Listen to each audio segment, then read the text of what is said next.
My goal is to have everyone's veto be used on my picks. Of course you do. That's the way that you operate. Like, this isn't a competition, but No. somehow you're going to turn it into one.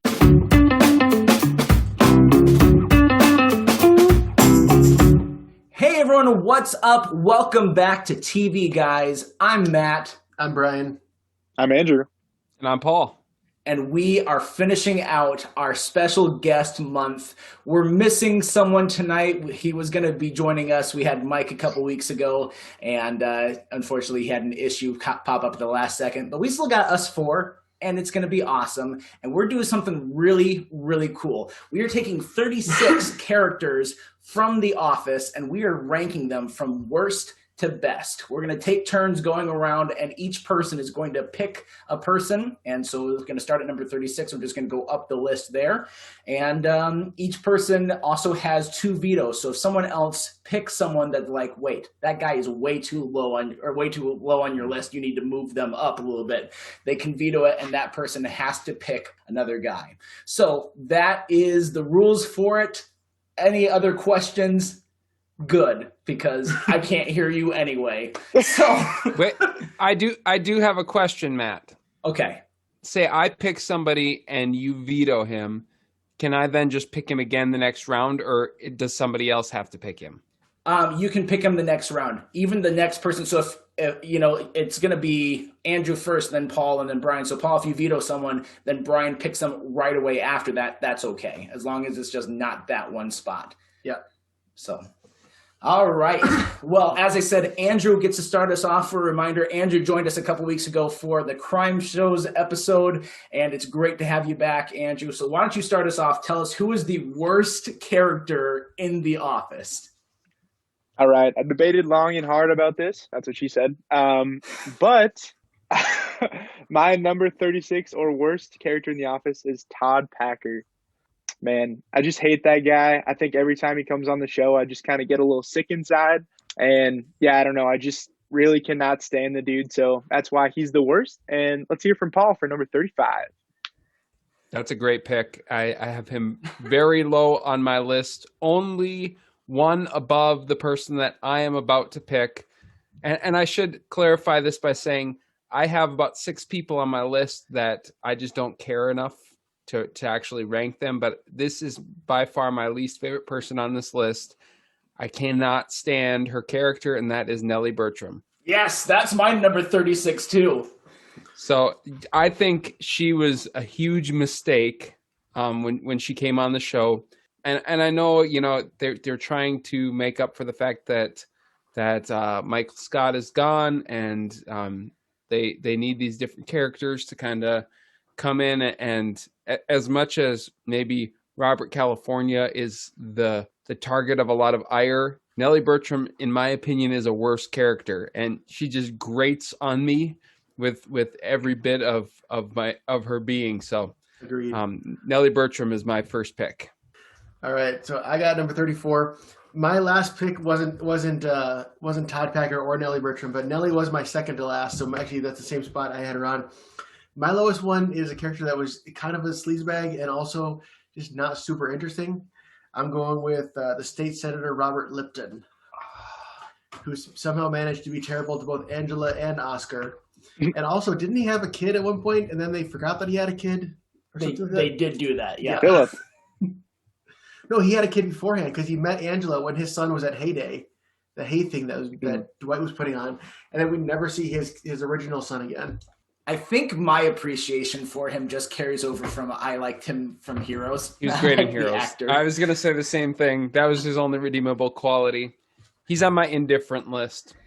Yeah, I have a couple people that like I actively hate, and then I have a good amount of the middle fluff that are like, I don't care about, so they don't need to be at the bottom. So I guess we're all following suit of picking the hated characters, and I get stuck with the last like universally hated character, Robert California. Mm-hmm. He deserves to be low on the list, so I'm going to put him at number 33.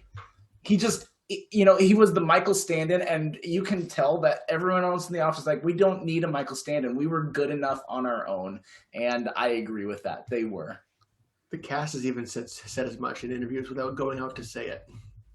All right. Yeah, so and we're once back to- again, he's a great actor too. Oh, I yeah. mean, like Great actor. he's been great in other things. It did not work for this role. I've said it before. I think Ray Romano would have been an interesting pick for filling that shoes because he was part of that interview group. I would have loved to see that character mix in with the rest of the Office for a season.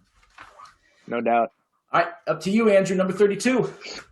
Yeah, so gosh, with this pick, I'm actually gonna call an audible here. And I didn't think I was gonna put her here, but I'm gonna go with Jan.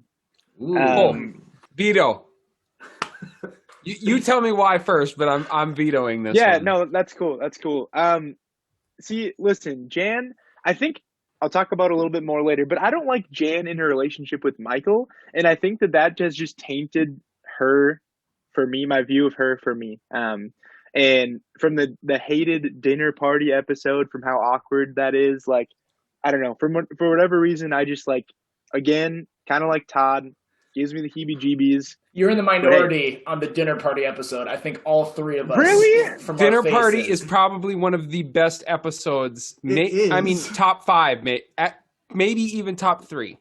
Dude, that's my least favorite episode, so that's Oh! crazy. Excuse me, Scott's Tots is calling and would like to have a word with you. What you gonna do? Hey. Nah, I Stop don't know. it. Okay. Okay, Dinner Party, first of all, is a phenomenal episode. And Yeah. the reason for that is Melora Hardin is an incredible actress. I think she does an incredible job, even though Jan is a terrible person. There's no question about that. Right. But she is a fantastic character. Yeah. And so I guess I take it from the different approach. I wouldn't want to be friends with Jan, Nah. not at all. But as far as like the interest with like her romance with Michael and just kind of this like serious businesswoman that you get in kind of the early part of season 1, and then they reveal so much about her character and how messed up she actually is. I just love her character development. She's actually way high on my list. So just because I think she made the show so interesting in a way that Holly really didn't. And I know it's good that Michael and Holly ended up together instead of Michael and Jan. That would have been awful way to end it. Yeah. But I love Jan's character. I think she's fantastic. Happiness isn't as interesting as television. I think we're all in agreement about Jan, except for you, Andrew. Like, we get where you're coming from. So, as a person, yeah, she sucks, but it really made for interesting TV, and it brought some of the best out in Michael. Some great, like the deposition episode was so great. You Yeah. wouldn't have that without the insanity that was Jan. So, hit us with a different pick. All right. Well, didn't know I was gonna get crapped on so much for that, but you know what? It's all right. I'm gonna go with my good friend, but not so good friend, Roy, for this pick. Okay. Roy, he in his relationship with Pam, I just think like we see this man who is very controlling and just and from a man standpoint, like I just really hate seeing that. I don't know it's a character, obviously, but I don't know. I just don't like the way that he's represented in the show. He definitely, I would say he gets a little bit better as time goes on, but for the most part, I don't know. Roy's pretty low on my list. Yeah. All right. Good pick. 31. Back to you, Paul. Yeah, I'm going to move into my don't care list here because I feel like we just need to knock some of these guys out because they're not going to be at the top. And so I'm kind of indifferent on most of these characters, but I'm going to go with Nate Nickerson because... Oh, Frankly- no, Vito. I love Nate. He's so funny. Are you serious? I love him. He's so funny, dude.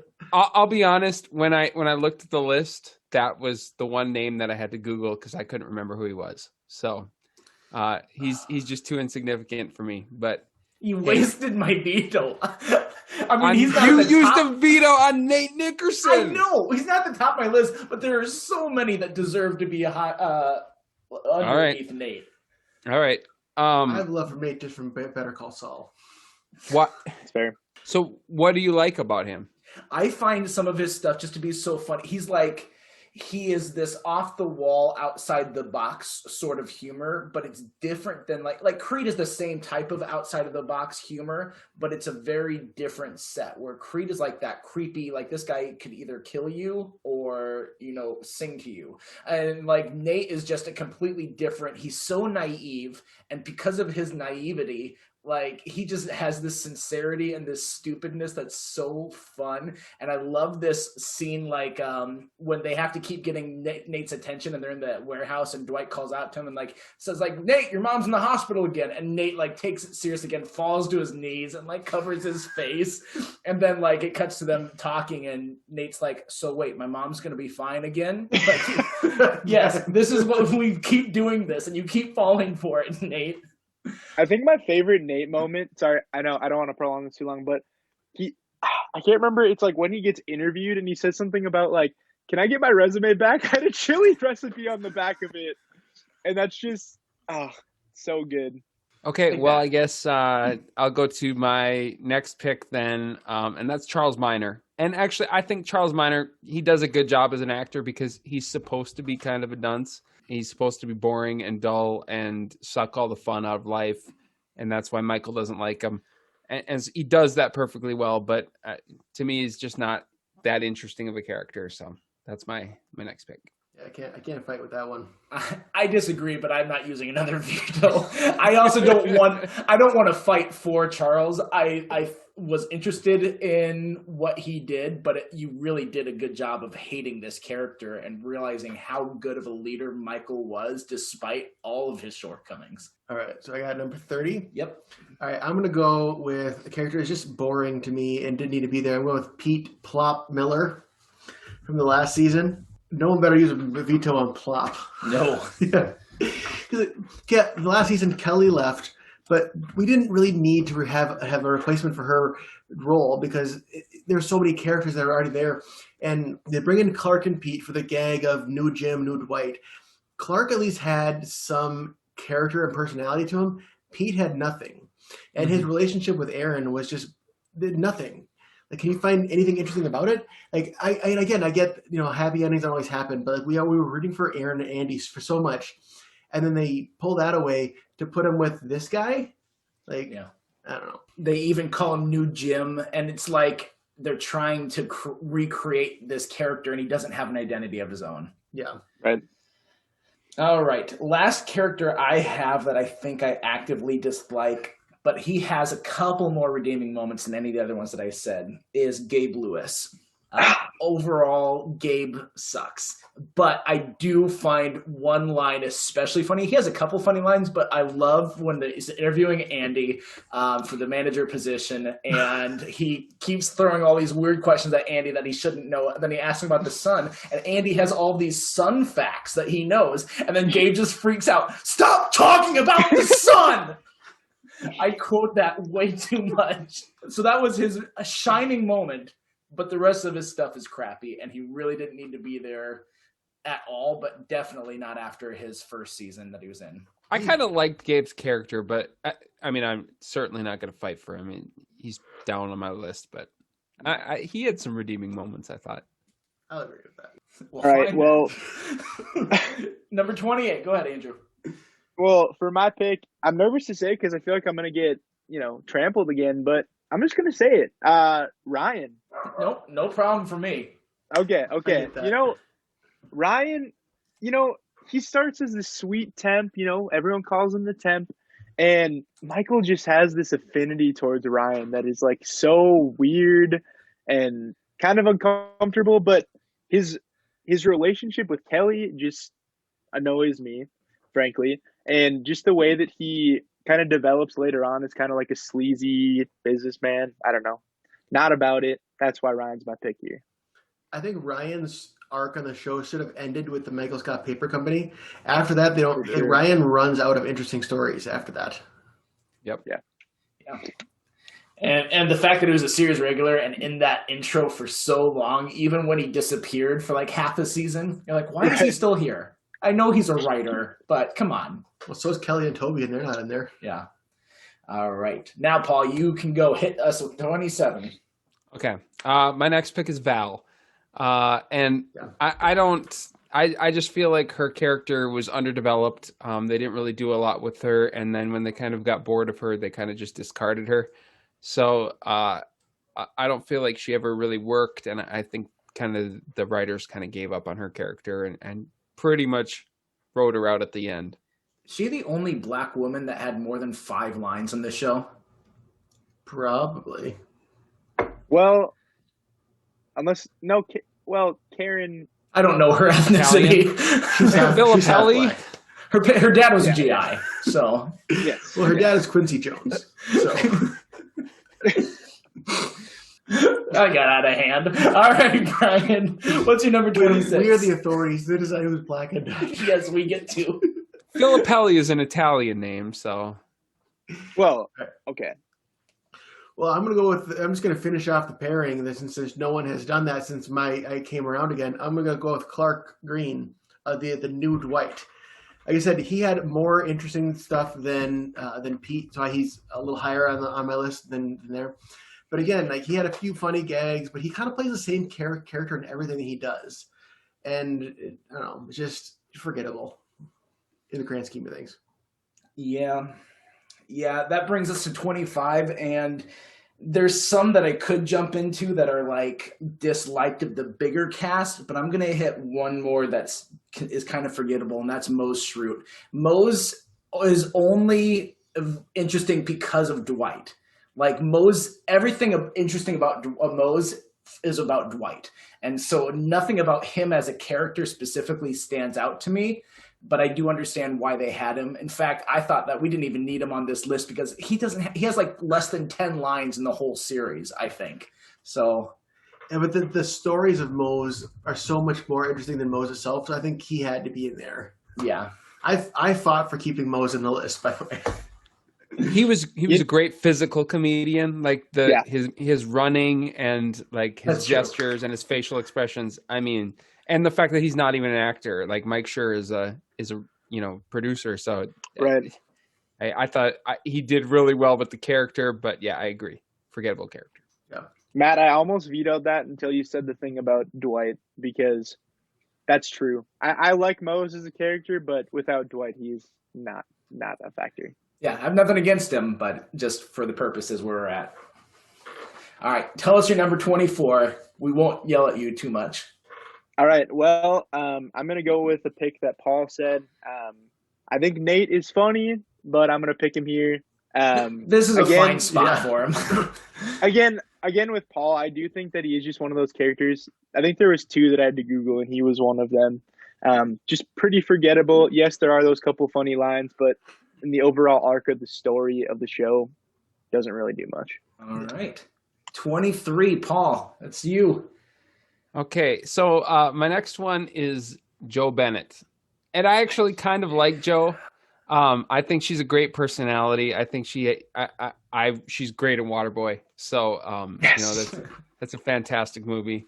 But I just feel like this is probably the right spot for her. I mean, we're getting to the point where I kind of like all of the characters left to some extent. So I think she was a good character as far as like occasionally on the show, not in every episode and not in every scene, but that's probably where she sits for me. She did a good job at being a new boss for Michael because Michael got into a rhythm with David Wallace, even though David Wallace knew how to handle Michael.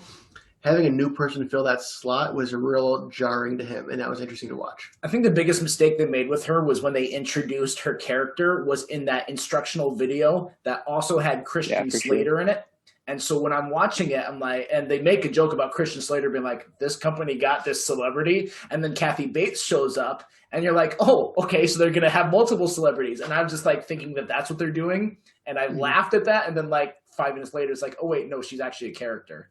So it's like, it kind of dropped the ball there, in my opinion, for that. All right, 22, Brian. All right, I'm actually going to adjust my list. I'm realizing I'm going to change that up. I'm going to go with the character who was fine, but really was there to serve another character, which is Holly Flax, because she was there to be Michael's happy ending, which we I was so unsure. Well, this is the podcast where you can make those jokes. Michael was leaving the show, and they wanted him to go off and have his happily ever after. Is that better? That's much better. Thank you. And so they brought in this character to be quirky. But again, she was there to serve Michael. She was a supporting Michael character. There wasn't much to do with Holly herself, except for the whole thing that Matt loves that I hate, where she thought that Kevin was special ed. That was the funniest So thing. That was the best scene. Okay, so we got 2 and 2. Let us know in the comments. cringy. Was that funny or was it stupid? I thought it was hilarious. So stupid. That was so funny. It's funny, but it's also incredibly insensitive. It is, and that's what makes it funny. What show are we watching? Yeah, exactly. Have you met this show Well- before, Andrew? No, never. I've gone on record saying that might be the funniest gag that I think that The Office did was that. All right. I don't know how he's made it this long. I think Hank should have been off the list a little bit ago. It's not like he's a bad character. He has a lot of funny lines, especially like his at the auction. It's me and the blues. He just keeps singing that. So he had some good stuff, but he didn't need to be above, in my opinion, a couple of other names. So Hank, your time has come. You're right. He's such an endearing character. I mean, you really, everyone likes Hank, so I couldn't say his name. That's why. I love the scene where they've been calling him to get him to come in to unlock the fence for him, and then by the time he finally gets there, the clean crew let them out, and he just stands there. Son of a. He's also the only actor on our list who is no longer alive. Rest in peace, Hank. Bye-bye, little Sebastian. All right, number 20. Go ahead, Andrew. Jeez. Oh, man. I am going to pick Kelly Kapoor. I'll allow it. Okay. Oh, Hearing no vetoes, I will I continue. only have one left. I mean, you can use it if you want. I'm not going to use it. All right. Not a Kelly Kapoor. That's harsh. So Kelly just reminds me of that one gal in your high school who just is this over the top person. And you know, I like Kelly to begin with. Especially, gosh, my favorite Kelly moment is when Michael goes, "You want the cookie?" And she just smacks him. Like, that is one of my favorite Office moments, period. But besides that, I don't know. I don't think she's memorable in a good way. And that's why I think she's here on the list for me. That moment was before Kelly was actually Kelly. Like, if you watch the first 2 Right. seasons, it's about halfway through season 2 when they're like, okay, this is who we're turning Kelly into. And She's going to be annoying now. Yeah. On the Office Ladies pod, I mean, they basically say that Mindy kind of just made her character evolve into her own personality. So like you were saying, by the mid-season 2, she was just being herself, which I think is hilarious because I think she's really funny. Yeah, I agree. Again, another person I don't want to be friends with, but I find her funny. All right, Paul, hit us with number 19. Okay, number 19, in honor of Michael Scott, I'm going to eliminate Toby Flenderson at this point. Because I should just have an irrational hatred for him. Toby is an amazing writer, and in fact, he was the showrunner for after Greg left the show. So I mean, like, that's where his genuine skill lies, and he somehow did a pretty good job of developing this character. He just has that kind of just weird, awkward personality, and he played that up great. So I don't have anything against Toby, but I think he has to go.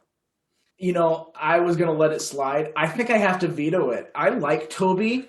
I think he's better than 5 or 6 names that are on this list so far still. I think I don't care if that's my last veto. You're going to regret that one, Matt. I think just for his speech in Casino Night when Michael asks why he didn't invite the Boy Scouts, and he just goes on and on about like all the safety reasons or all the problems that there would be with having Boy Scouts there. He's like, should I go on or is that enough? Like, that whole thing, and Michael's response is like the epitome of their relationship. I loved it. I thought you let him follow his whole reasoning and then veto. Well, I think that's the better way to do it, honestly, because then I don't get defensive. So all right. Go ahead, hit us again, Paul. okay, you're gonna regret that one because I'm gonna make you really mad right now. Oh, Well, I have a veto. I still have two. Maybe Brian will save him, but I'm gonna say Andy Bernard. Veto. Veto. Oh, Can't, nope. Andy cannot be You're- this low. Okay, here's my thing. Let me give you a little bit of context. When he came on the show, I absolutely hated him. Like Robert California level of hatred. I have very much in rewatching warmed to his character. I think he obviously is a good actor, but there's just something about him that just I just can't stand him. So I know it's low. I know it's really low, but that's like probably my one surprise pick. That's like I would rank him far lower than most people would. I love about Andy. I'll save it for when we get to Andy. But Yeah, me too. All right, so Paul, you got to come up with one more. is there a limit to how many? I wanted to use everybody's vetoes. Okay, all right. Let's go with Bob Vance Refrigeration. Perfect. Yeah. It's the time. I mean, it's a great bit, but that's pretty much what his character is that bit. Yep. Bob Vance Refrigeration. So There you go. Look at that. All right, Brian, we got to 18 now. Made it through Paul's 3 rounds. All right, I'm gonna start with a character who is fine. It actually is more interesting than he lets on because of his role, which is David Wallace. Yep. Because I love like the deadpan, the deadpanness of him. Like he's, except for maybe a few moments, like the voice of like the audience. He realizes like this is not how business runs, but he also realizes that Michael is a good salesman. So he really is. You can see in his face. He's always trying to decide like, should I pick a fight on this or should I just let this one slide? He basically acted like a parent, and he's like trying to figure out like when he needs to discipline him and when he's just let Michael be himself. And that's just an interesting dynamic between the two of them. Yeah. He's such a good character. I would have him way high. I love him, and the fact that he was actually a businessman before an actor, and that they just liked him so much because of what he brought, like that really speaks volumes to how he was able to transition on screen. And he's such a good CEO too. Even though the company goes underneath him, I don't blame him. I blame the market because all the decisions he makes, I feel like David Wallace has a good head on his shoulders. So. I actually had him about 7 spots higher too, but I'm not going to use a veto. Didn't save David Wallace. Well, you might need to save. I got 2, and I think I have to go with Phyllis for 17. I just Phyllis. do not. I veto. All right. I don't like Phyllis. Sorry. She has some, like, we're at the point where we've got a lot of characters that have a good amount of lines, and so they're going to have funny lines. But I just felt like overall she's annoying. And she's like that one that she seems sweet and nice, but she says some really awful, like biting stuff and some super judgmental things. And it's just like, okay, what are you doing, Phyllis? You suck as a person if you like 90% of the time you're like, oh, I'm fine. But 10% you're like, by the way, you're a whore. Like, what's wrong with you? See, I love that passive aggressive side of Phyllis. I think that's a great part of her character. Like you just don't see it coming from her, and that's why it's such. I had her a lot higher too, but again, I want to save my last veto. Yeah. So I want to talk more about Phyllis later, but yeah, you do your thing, boy. So just to clarify, Matt has used both of his vetoes. The rest of us have all used one. Correct. All right. I think now's a good time for Meredith then. Yeah. Meredith, she's a one-trick pony to me. And every now and then it's funny. drinking. Yeah. Oh, no, she's drinking and she's easy. So she's a two-trick pony. And she's also physical comedy. She does great physical comedy. Yeah. I just, her shtick was never my thing. She's not as bad as some of these other ones on here, but she's 17, maybe is even still too high for her, but Meredith is here now. No, I think this is a good spot for Meredith. I think out of all like the main cast, she's probably like my lowest, but like as long as she's not below like Robert and Nellie and Gabe and those guys, like yeah, she's fine at this spot. All right. Number 16, back to Andrew. Okay, I'm honestly shocked she hasn't been said yet, and maybe this is like the kind of tipping point, but I'm putting Karen here. That would have been my pick.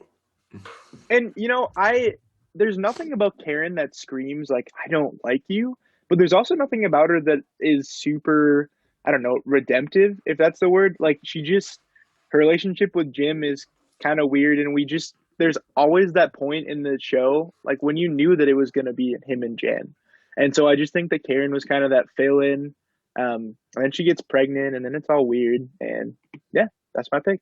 Yeah, I think Karen was one of the more interesting of all of the other like Roys and all those other detour people. I think she could have made a further character if they weren't just pushing her off the side with Jim and Pam, which I was fine with. Yeah, right. She's one of the rare like straight actors. There's just a few of them. In that, ironically, Oscar would be the other straight actor. But like just playing that role, and I think it's an important role to have. But I think it's a good spot for her. What do you guys know? At what point was there any overlap with Parks and Rec? I'm not familiar with that. There was not. Okay. Only when she came back for guest appearances, like when she came back for like a line in the Threat Level Midnight, she was doing Parks and Rec. But okay. All right, Paul, number 15. All right. Boy, it's getting hard. She said. I'm trying to decide if I want to go back to one of my previous picks, but I won't. In the spirit of, I'm going to go with Erin Hannon. She's a great character. I think she's quirky and fun, and I would have ranked her ahead of a couple people that I already, tried to eliminate. But we'll move on to the next on the list. That's Erin. Yeah, I think we've reached the point where we're now at the characters that we like. Yeah, not me. Not you. You don't like anybody. Yes, I do. I like people. All right, Brian, number 14. What are we going to do? Well, hey, Brian, 14. What we going to do? That's the second Scott's Tots reference tonight. Too much. I'm going to risk and say another previously vetoed one, but I think it's much higher, a much better spot for Jan. Anyone going to veto? Use your second one, Paul. Use your second one. You're the same person. She's my number one female character. That's why I have her. Wow. Wow. Part of it, she was so interesting, but also, everyone else on the list is just so iconic, and like they're the core of like the whole show. Whereas Jan had a couple of seasons where she was really on the show, and then she would pop in every now and then. But I can't see myself putting Jan above the rest of these guys who were like the heart of the show for 9 years. Fine. Fair point. Fun fact about Melora Hardin is that she was originally cast to be Jennifer in Back to the Future. And when they replaced Eric Stoltz with Michael J. Fox for Marty McFly, they had to get rid of Melora because she was because she was too tall. Like Michael J. Fox is short, and they're like, we can't have his girlfriend be taller than him. So that's when they replaced her with Claudia Wells, and then they replaced Claudia Wells with Elizabeth Shue for 2 and 3. So it's the cursed role. You're welcome. All right, number 13. No response. I was like, all right, whatever, Matt. Okay, I like Back to the Future. We all know how you are with Back to the Future. Yeah, Back to the Future to me is what Muppets is to you. I don't think anyone can come up with trivia to stump me about Back to the Future. Did you know there was 3 of them? What? No way. All right. So someone that's close to Phyllis in my ranking would be the one I'm going to go with now is Angela. I think Angela is one of the same weakest of that main cast. She's a good foil, and it makes for some interesting conflict, and she has some funny lines, but she does not deserve to be in top 10, and we're getting pretty close to that.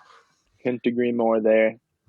And Angela's one where they didn't even really give her, like, a lot of these characters, the main characters, they have their jerk moments, but they kind of get redeemed. Angela doesn't really get redeemed until like the very end when she finds her happiness with Dwight. She's kind of just really annoying and kind of awful throughout most of the show. Yeah. And yet she's had 2 guys fight over her 2 different times in her life. If we believe her. I loved the Angela Phyllis storyline. I thought that was hilarious. The way that they were going back and forth. That was great. All right. Number 12. Go ahead, Andrew. Okay, number 12. I feel like this is the appropriate spot for Toby. I'll say it. Yep. I forgot we hadn't done Toby. I No, crossed him off, and he then was vetoed. I Yep. Matt vetoed me. late. I was gonna say him next since you didn't know. Okay. I gotta decide who I'm gonna say. So Toby, he's just a kind man, right? Like I think he just wants to do his job as a great HR professional. And I don't know, I think Toby has a lot of funny moments. One thing that's funny isn't even in the show. He's the only main character in The Office who isn't verified on Twitter. And I think that's hilarious. Paul Lieberstein is not verified on Twitter, and that was the thing for such a long time. That is such a funny perspective. Such a Toby thing. It is.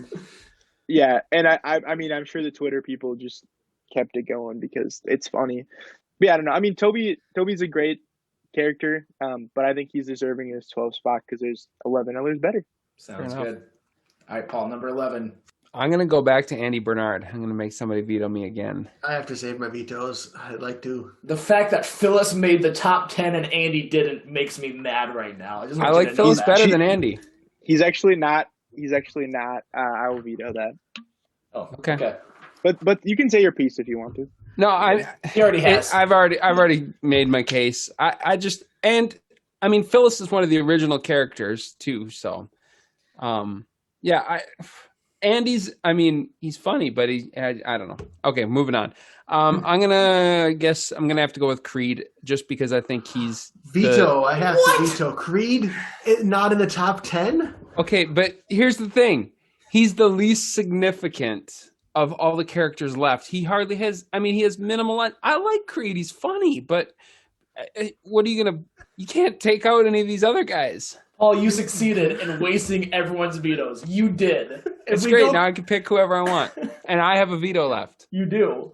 So I hold all the I don't cards know how right you now. did it. You did exactly what you wanted to do, and it was natural. It wasn't, all right, Okay. whatever. Here's the thing. If you guys might regret it because my next pick on the list is Pam. Oh my gosh. And I will say this. I don't hate it. I don't hate Pam, but I'm not crazy about Pam either. So I think she's a fine character. I think she was really good in the early seasons as the secretary, and I think they kind of towards the end tried to turn her into a more powerful character, and it just wasn't as funny of a dynamic as when she was Michael's secretary. I just felt like that was her strength, and it kind of got weaker towards the end. I don't think that her storyline should have ended with Michael Scott Paper Company like with Ryan, because I mean I feel like she has to be around because what are you gonna do with Jim without Pam? Absolutely. But she also, I don't feel like the last half of the show, like you said, she wasn't nearly as interesting. She came back with some really great moments in the finale, but other than that, it's like you weren't watching it for Pam in the later seasons, I think. Well, bad news, everyone. Phyllis made the top 10. So, Brian, who are you picking for 10? Well, yeah, I'm at this point, I'm going to pick Phyllis. Gee, well, that was completely unprompted. Yes, because otherwise I would have paid Phyllis my number one. Oh, gosh. Whoa. No, I mean, we've said our piece about Phyllis. She had some really great storylines. I think she was I also like her stuff about with Stanley when like she happens to just know everything about Stanley. Like, oh, it's he wears the big fish head costume so he can take a nap at work, and it's just I feel like with Stanley's wives and his mistresses, no one knows him better than Phyllis. Yeah, the thing I love about Phyllis is she wasn't an actor. So like she was like an assistant casting director or something like that, and they like had Really? to read for that part, and she was so great for it that they were just like, "Can you just do this?" And she got cast on the show, which I think is fantastic. Well, there wasn't even a part for Phyllis. Yeah. If she was Yeah, I reading love her other- goofy St. Louis accent. I mean, her real name is Phyllis, so like Right. that's her actual name. Yep. Well, my pick is going to be the person that is, and I'm not doing this to waste your veto, Paul, but I'm picking the person that is most like you left on this list, and that's Oscar. Because Oscar, he is so technically correct about everything, and we all know those people In fact, like I said, we've got one of those people on this podcast.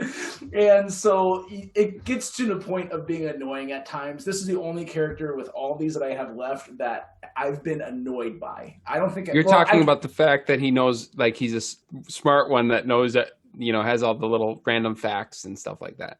There's no problem with Oscar, like, knowing stuff. But the fact that he doesn't believe other people could know more than him, that's what's annoying. And that's where, like, I'm glad he got his butt handed to him in the China episode with Michael Scott. So, especially when he was the only one in the Halloween episode. I'm the rational consumer. Like, he's just let people have their fun. yeah.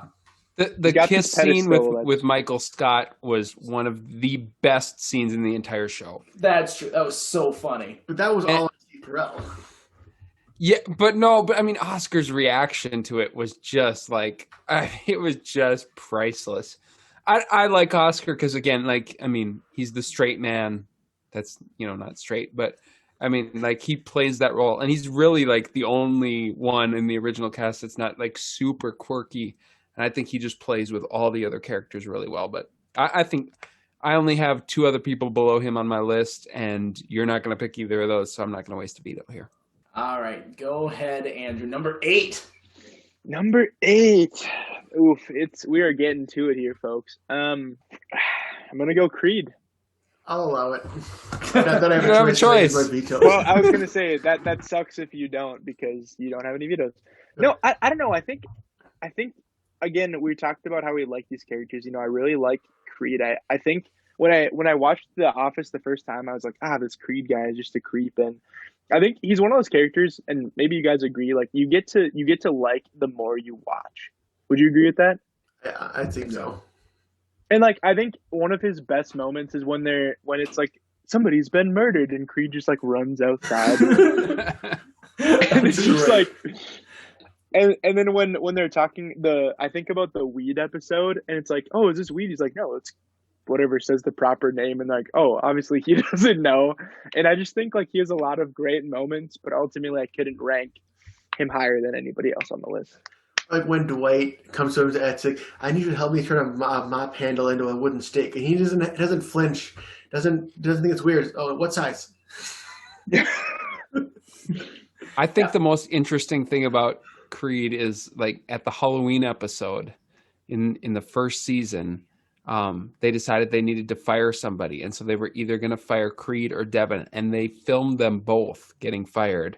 And then they decided after the episode who it was going to be. And Creed ended up sticking around. I can't imagine, like, swapping Devin and Creed. Like, he was such a great character. The fact that there's so much about Creed's personal life, like, because Creed is very similar to that character, the Creed character he plays, the same name, and some of the same stories, like waking up and finding the tablecloth that says Creed, all these names crossed out, and it said Creed Bratton. That actually happened to him. Like, this guy is really Creed in real life, and that's what makes it so amazing. So I love him. This is our swan song to him by Creed. All right, number 7. Go ahead, Paul. Which finally I can do what I want to do, and that's eliminate Andy Bernard. Yeah. Sorry. He's done. I've made my case twice already, so we'll just leave it at that. This is actually the slot I have Andy as well. What I love about Andy is that he's just so unapologetically himself. He doesn't try to be cool or funny. He's like, no, I love acapella and Cornell and playing the banjo, and is like, tough, that's me. Like, he doesn't put on a face for anybody. Yeah, I love Andy in the early seasons that he's on. Honestly, Andy reminds me a lot of myself in some ways, just because, like, I'm always singing and bebopping around. I mean, I didn't go to Cornell. I went to Winona State, so it's not really much to brag about. But, like, he definitely sucks in the later seasons. Like, his character development takes a huge dive. Yeah, I just love, like you said, unapologetically himself. Do you feel like I just cut you right now? Yeah, for sure. Matt does too. So. Yeah, I've always said I am 100% Andy Bernard. Not like the final season, the last season and a half, not that Andy, but the, like, sings all the time and goofball and chipper. And everyone thinks is annoying. Honestly, a little bit. All right. Well, we're to Brian now. Brian, This is your second to last pick, so let's see if it gets vetoed. All right, I got to go Stanley. Stanley Hudson. Yeah, who like he's one of those guys that most of the time he just sits at his desk. He doesn't need to get involved with all the drama, but whenever he has his little quips or his moments, or when he has a story, it's interesting. Like with his, did I stutter moment, or he's like, I told my first wife this, and I told my second wife this, and I told the next wife this too, and it's just like I don't know, you really very early on you get a sense for who this guy is. Yep. When he gets fired, that is a great. I mean, fake fired by Michael. Right. I mean that, and he just loses his mind. I don't know. Stanley is a great character. He's one of my favorites. Have you lost your mind? Because I hope you find it. That's when he's yelling at Ryan. So we are now into the top 5. And we are in the top 5, and this character, I would personally probably put him outside of the top 5, but I still like Daryl. Daryl's a good character, but he's not the top. I think there's a lot of redeeming qualities. Craig Robinson is a great actor, and like this, it's kind of fun to see how his like relationship changes throughout the seasons. He always has like this contention for Michael Scott. But like he calls him Mike, but they get a little closer. Like as the seasons go on, like he gets to have a little bit more appreciation for him, even if he's like, this guy's a moron. But so number 5. Yeah, I like how Daryl transitions out of the warehouse where he's a likable character into the office. I like that dynamic shift. Yeah. Allows him to actually be in more scenes. Right, for sure. All right, our Last pick. Our last picks. It was kind of your last pick already. Yeah, I don't get that. I'm stuck with whatever's the last one. So, all right, go ahead, Andrew. All right. So, Paul, you still have one veto, right? I do. All right. I'm going to say it. Michael Scott. Veto. Yeah, Okay. no way. All right. I didn't hate that. You pick, give but- me a reason first, but yeah. Listen, we all know that Michael is the star of the show, and that is true. Mhm. And You're not wrong there. I love the awkward as much as the next guy, but I think that I just get so tired of it towards the end of the show. Well, Michael's not even there towards the end of the show. Ha! Yeah. Gotcha. The I don't show wanna fight you right the now. show takes a dump after he leaves. Right. But he's a sweet man, but the other 3 people I like better. So at the end of the day, that's that. So, shoot, that stinks. Okay. Let me give you my reason. I mean, Michael is the heart and soul of the show. For me, when he left, I actually quit watching it originally because I was watching it live as it came out. That's because I'm old, and but I mean, in the rewatch, it was like I kind of felt like, okay, let's just get through the end of it the last couple seasons because he's just such an amazing character and an amazing actor. He really tied it all together for me. Steve Carell has such an energy that like invigorates the entire set. Yeah. Like when he's not on set, there you can feel his absence, and not even when he leaves completely, but like even in scenes that he's not in, there still can be a lot of funny there, but like there's this like almost manic type of energy that he can bring at any moment to any scene, and it can take it from being a good scene to being a great scene. And Steve Carell like made this show. I don't know, like as I'm saying this, I would put him at number 1 now that I'm realizing, like, yeah, okay, never mind. We'll go. What's your 4th pick? All right. Well, first of all, I just want to say great rationale that would hold up in any court. Well done, you guys. All right. Dang. I'm going to go with good old Halpy, Mr. Jim. Oh my gosh! Dude, here's the deal. So, funny story. Jim was actually 8 on my list. Whoa. Before this. Whoa. I'm shocked Michael- I'm Mike- not vetoing. Yeah. Anyway, so I like would have used Jim. my veto for that. I like Jim a lot. I think he's a phenomenal character. Honestly, I'll talk more about the people I have ranked ahead of him later because I think I have good things to say about them. Oh, wow. That sounded kind of self-centered. You know what I mean? But I don't know. I just think that Jim is such a wholesome character for sure. I love seeing his relationship with Pam grow. and just kind of the different stages of development he goes through as a person throughout the show. But ultimately, again, there's people I enjoy more, which is why he's here for me. Can't believe you killed the tuna. Hey, tuna. Gosh, going into this list, I thought in my mind, I didn't do like the rankings. I was just kind of doing it as we were going. But in my mind, I had Jim as 1 and Nelly as 36. Like I had the bookends, and that's all I knew. And now I might have convinced myself maybe Michael won, but Jim, oh my gosh, he is like Michael's the energy of the show, but Jim is the heart. I think I would say it that way. And no other character has an arc or has as much development as he does. And he's the best to me. I hate this like new thing that's coming out. Like, well, Jim actually sucks. Like, there's like this thing growing traction of like, well, Jim's actually a jerk and he's rude and stuff. Like, no, come on, Jim's the best. You shut up, people. He has some jerky moments.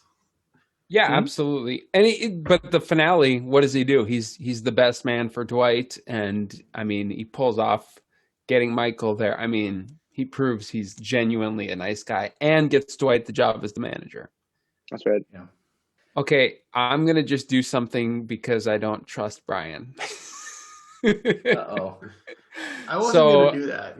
I would say Kevin Mullen, but I'm going to just say Dwight just to make sure that he does, because I just cannot have him as number 1. I can't do it. Same.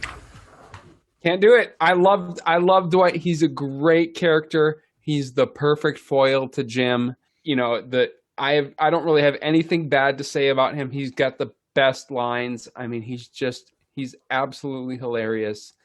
His physical comedy is great. His deadpan like voice is just on point. His constant scheming. He's an absolutely brilliant character. I love him to death, but he's not number 1. And I'm 99% sure that Brian won't pick Kevin over Michael Scott. So I'm going to eliminate Dwight.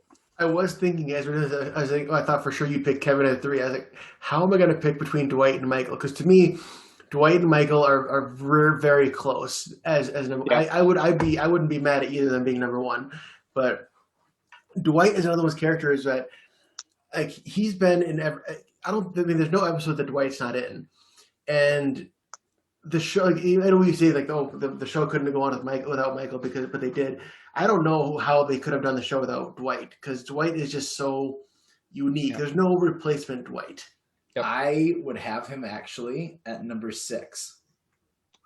I think Dwight works great as a character, and I would agree with a lot of what you said, Brian, that we need him as a character. But since he gets to be the butt of so many jokes, and there's so much of his actions that I'm like, he kind of deserves a lot of what he brings on himself. And sure, he's funny, but I think I wouldn't put him in top 5. But still, he does make the show. I won't argue that at all. He does make the show. Okay. I think the thing about Dwight that I love, and spoiler, well, no, not a spoiler. He was my number 1, actually. I think that the dynamic Dwight has with every single person in the office, like, is so unique. And I think that he brings something great to every single person's life in the office, if that makes sense. And the pranks with Jim are just the best. The Dwight and Pam relationship is one of the most underrated relationships in the show. I will say that. For sure. Yeah. Yes. So now I'm in a very interesting spot of power. You are. There are no vetoes left. You can't do it. Don't tell me what I can't do. Okay, Locke. I mean, for the integrity of the episode. Do whatever you want, Brian. I could. I know. I'm not, obviously, I just want to make everyone sweat for a little bit. Obviously, I can't. I mean, Kevin was number. What do I have on my list? Kevin was really high on my list. He was my number 3, actually. Originally, I did have him. Same for me. Originally, I did have him above Michael, but I can't have him be number 1. It was Jim and Dwight were fighting for number 2. That was going to be Kevin and then Michael. But yeah, number 2 has got to be Kevin. No fighting on that one. I love one of my favorite Kevin lines is with Nick, the IT guy, is talking about like looking on everyone's computer, and then Kevin runs across the room. He's like, "I already got yours, Kev," and then he stops and then runs back again. He's like, "No, I do that sometimes. I'm a runner." Or I, go ahead. if you ever get the chance to listen to the oral history of The Office with Brian Baumgartner, who's Kevin, he does such an incredible job of unpacking everything interesting about the show. But I mean, it's unnerving to hear his normal voice because he sounds nothing like No, Kevin. he does not. I mean, he has a completely normal voice. And so how he put that on and carried that character throughout the entire series. I mean, I think the scene with Holly isn't cringy. I think it's funny because I mean, he's just just the way that I mean, he kind of pulls out. He's like, yeah, I do. I mean, just he's amazing with just the way that he kind of pulls that dummy off. But then he's just an interesting character too. You just get so much out of him. There's a scene where David Wallace comes into the office, and it's a thing where people keep like a bunch of people keep saying hi to him, and he's like, but then Kevin lets him get like halfway into a sentence, and then he goes, "Hi." And there's a really interesting Brian Baumgartner also has another podcast now where he's just interviewing people from the office, and there was one super funny moment with him, and he was talking with John Krasinski, and Brian was like, sometimes if they didn't know how to end a scene or they wanted to laugh at the end, they would just come to me. And John Krasinski kind of calls him out like, that's a really egotistical thing to say. Like, they just go to you for all the funny parts. There's two things I always think about with Kevin. Obviously, the chili scene is iconic. Yeah. But one of the funniest lines he ever says is like, I don't know if you guys remember, but he's like, whenever I try to make a taco, I get excited and I crush it. And I just, for whatever reason, whenever I hear that, it just makes me bust a gut. And it's just, I don't know. I think that just epitomizes the goofball, the like lovable person that Kevin is. Yeah. Mm-hmm. Why use much word when few word do trick? When few word do trick. You guys heard the theory that Kevin was able to buy the bar of the finale because after the documentary aired, so many people wanted to buy him a drink that he couldn't drink it all. So he ended up like getting such a credit in this bar, and the bar they just like let him have an ownership stake for like his credit at the bar. Jeez. I have not heard that. I don't like that. That's not headcanon for me.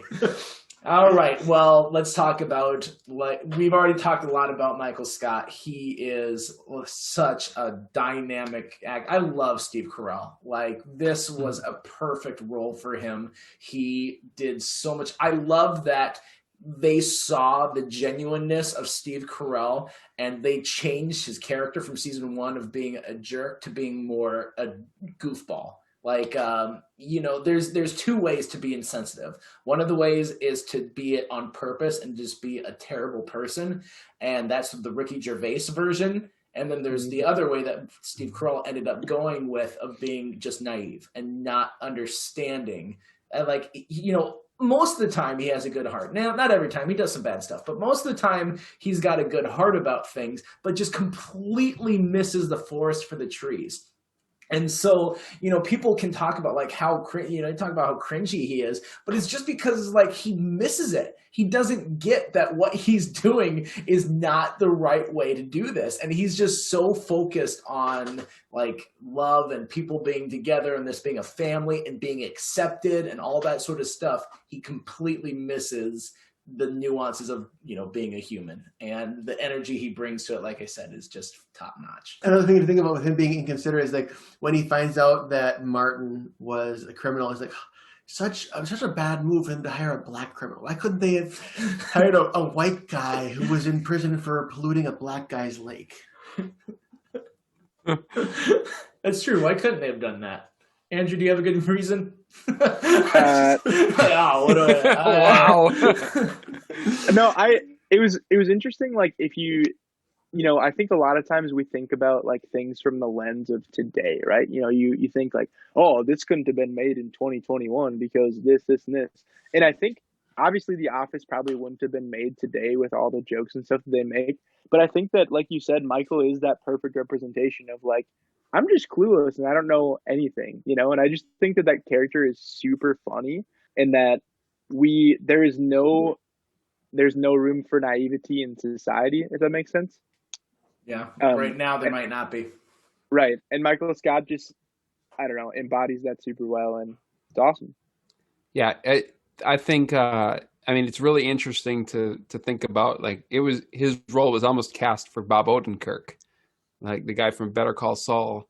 That would be a very different show. He's awesome actor, but I Yeah. don't. I mean, Michael just had a lot more heart and the softer side, and I.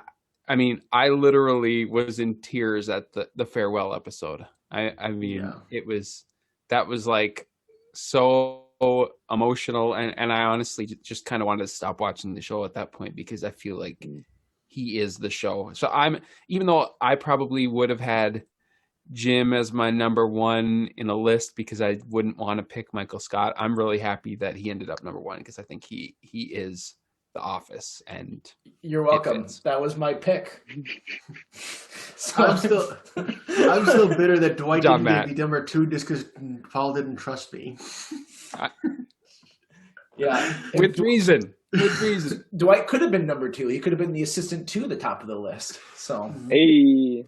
Hey, all right. Well, hey, once again, thank you guys for listening. Thank you to our special guests this month that we've had, Andrew and Paul, and then also Mike. And I didn't forget, we do have trivia. I just wanted to say thank you to you guys before we jump to Paul for the last week's trivia. Paul, do you remember what yours was? Yeah, last week we talked about the location in Cobra Kai that was recycled.